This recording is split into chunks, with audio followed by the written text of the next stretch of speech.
Mesdames, Messieurs, votre fidélité nous honore sur votre chaîne d'information en continu. C'est CRTV News et c'est Tabloïd qui démarre à l'instant chez vous. La revue de la presse, on l'ouvre avec cette rassurance qui nous vient tout droit de l'armée camerounaise dans le défi sécuritaire en région du nord-ouest et du sud-ouest. En tout cas, c'est la une de Cameroun Tribune de ce mardi 20 octobre. Le succès des multiples opérations de libération des otages civils, retenus par les combattants séparatistes ces derniers jours, témoigne bien de ce que la présence des forces de défense dans ces régions relève tout simplement d'une volonté de les protéger, de protéger ces populations, mais également de protéger leurs biens. En tout cas, l'information est contenue en pages 2 et 3 du quotidien à capitaux publics.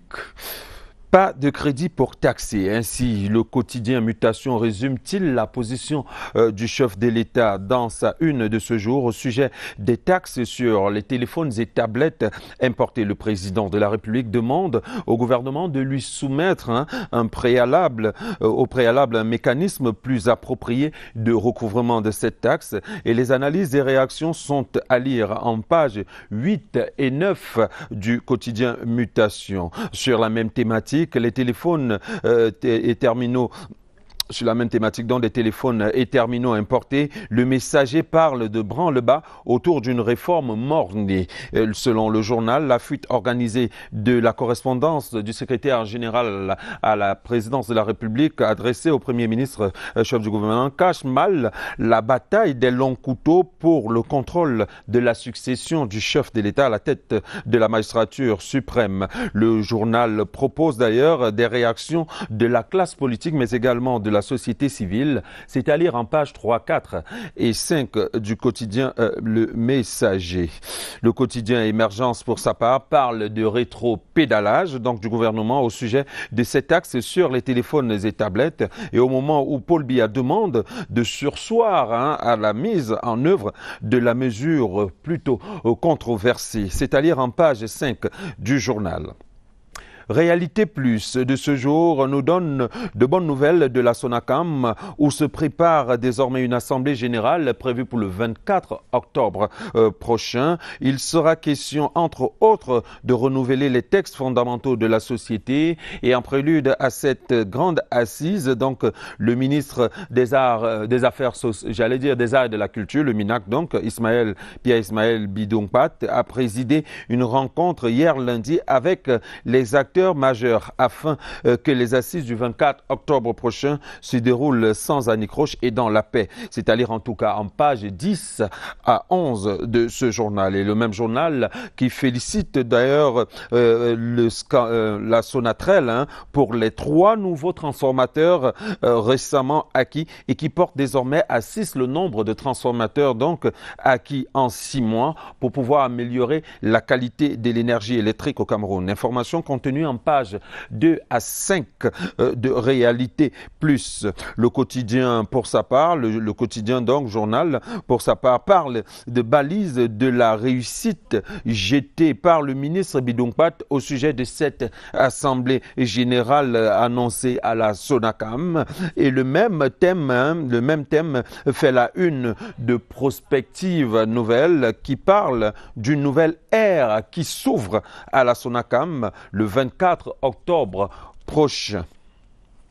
Selon la une de l'économie de ce mardi, 20 octobre 2020, la faible transformation du bois local fait perdre des milliards à l'État camerounais. Et pendant ce temps, la CEMAC veut lever 35 milliards de francs CFA sur le marché régional. Ce sont des informations contenues en pages 3 et 5 de ce journal, donc le journal L'économie, parution de ce 20 octobre. La FECA volée lance un emprunt de 300 millions de francs CFA, peut-on lire à la une du journal Financial donc de ce 20 octobre. L'initiative vise bien évidemment à répondre à la politique du financement participatif choisie par la fédération et tous les détails sur les enjeux sont donc à lire. Les enjeux donc de cette initiative sont à lire en page 4 du journal. À la une d'Éco-Santé donc de ce jour, on annonce plus de 120 personnes dépistées au diabète et à l'hypertension à Esiengbot. Donc c'est dans le Oignon, arrondissement de Messamena, région de l'Est Cameroun.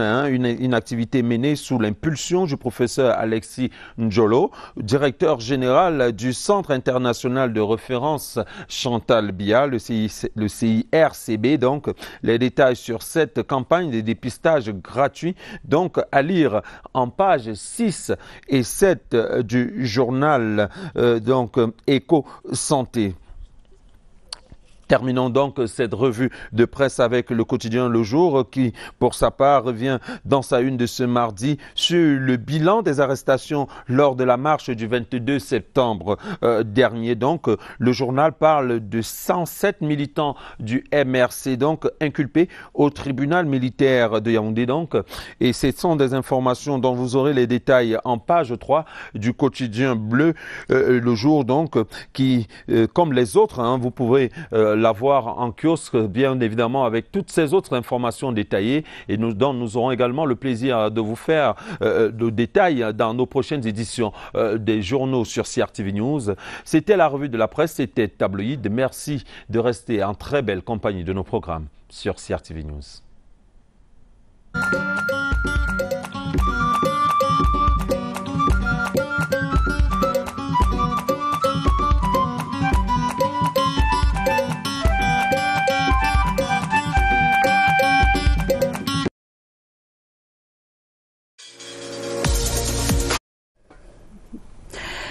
Merci de continuer l'aventure de Cameroun Delight avec nous sur CRTV et CRTV News. Vous venez de suivre ce magnifique reportage sur ces Camerounais de la diaspora, comment ils vivent leur quotidien, entre autres activités professionnelles et non lucratives.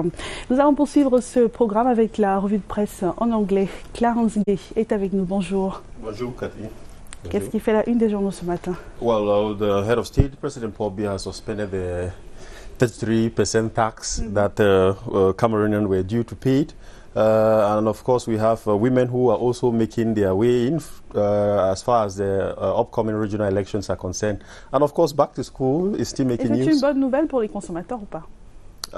Well, I think it's, yeah, of course, definitely it's a good news for those telephone consumers, those who own telephones and of course tablets and other electronic gadgets.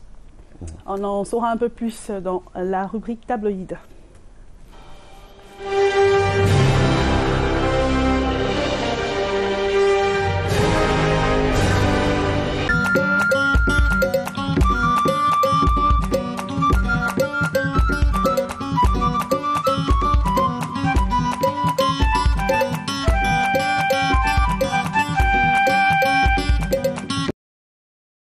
A beautiful Tuesday morning indeed. It is October 2020. Of course, this is a tabloid, or call it press review on CRTV and CRTV News this morning. We start our tabloid or press review this morning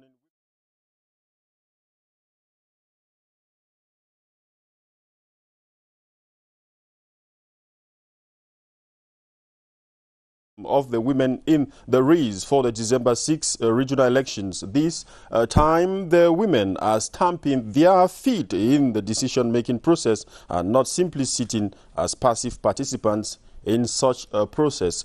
Page 4 of Cameroon Insider will be giving you more facts on that story. Cameroon Tribune headlines: illicit possession of arms, focus on strict regulation, the issue of light arms and small weapons in the country in the possession or wrong possession has been blamed for the recurrence of armed conflict and violence crimes in some areas in Africa. This was focused during a ceremony yesterday to launch the September Amnesty Month to silence guns in private hands, chaired by External Relations Minister Lejeune Belambela. He said the government of Cameroon is fully committed to completely reduce the circulation of illicit arms in the country. Page 3 of the national bilingual daily Cameroon Tribune will be telling you more. The Guardian Post newspaper says President Paul Biya orders suspension of controversial phone tax. The head of state, President Paul Biya, has reportedly suspended the planned implementation of a tax drive on mobile telephone and other electronic gadgets in the country. The announced suspension move came to public knowledge following the circulation of what is being considered a leak document addressed to Prime Minister, Head of Government, Chief Dr. John Gutte. The sensitive document addressed to the Star Building occupant is signed by was signed by the secretary of that the Prime Minister's office. You can find more of that story in the Guardian Post newspaper. And the Post Weekender talks on the same story. Take off taxes on phones fails over absence of interconnection. From Thursday, October 15, 2020, the new and unprecedented tax of 33% was supposed to be levied on phones, tablets, and other electronic platforms in the country. However, the operation did not take off as anticipated and has been put off to a later date. You will find more of that story in the Post News Weekender. Away from the Post, we move into the Sun. Says Pamol's new team gets hilarious welcome in Ndian Division, that's in the Southwest region. General Manager Solomon Tapia Mbile and the Deputy Donatus Asu Mange, appointed and installed on October 7, 2020, were given a hilarious welcome in Lobe and Ndian Estate by workers and the population. They have been tasked by Agriculture and Rural Development Minister Gabriel by Robert to, among other things, create direct and indirect employment, promote access to agricultural machinery for farmers, acquire new factory for Lobe Estate, and rehabilitate the oil mills. Page 4 of the Sun newspaper will be telling you more of that story. The Newswatch headlines, Dr. Chia Safo rallies elite to boost effective school resumption in Santa.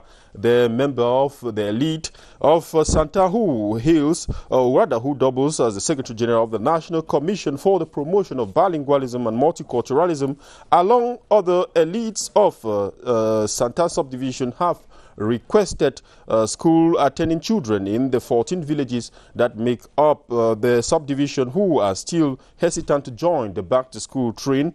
They were speaking in Santa Friday during an event to donate didactic materials and COVID-19 kits to officials of that municipality. Details of that story, you can find it in the Newswatch publication. The Advocate newspaper headlines, Minister Nalova Lyonga launches tree planting campaign in Limbe, a red grape tree in GBHS and an avocado tree in GHS, all in Limbe, were planted by Secondary Education Minister Professor Nalova Lyonga in Limbe, October 15, 2020, to mark the supervision of school resumption, Clean School campaign, and a special instruction for renewal of School Parents Teachers Association in the Southwest region. Minister Nalova Lyonga, who ended her visit at the Mbimbia Government Technical High School, expressed delight that school resumption was a reality in the Southwest region despite the odds of socio-political upheavals in the Northwest and Southwest region. You can find more of that story in the Newswatch publication. We run up our press review with Reality Plus. It says Sonacam, bidum quat pour une assemblée générale tranquille. Of course, that is what a Reality Plus newspaper is telling us this morning. It says the Minister of Arts and Culture has ordered for an inclusive General Assembly for the Cameroon National Musical Arts Corporation, better known by its French acronym Sonacam, on October 24, 2020, and the election of a new bureau to be held on November 21, 2020. He was speaking while chairing an important meeting recently. This is aimed at putting an end to the internal wranglings in the corporation that has been plaguing that corporation for some time now. And you will be finding more of that story in Reality Plus newspaper. That was it for our press review this morning on CRTV and CRTV News. Thanks for watching. The newspaper stands are out there. Go get any publications and get yourself informed. Thanks.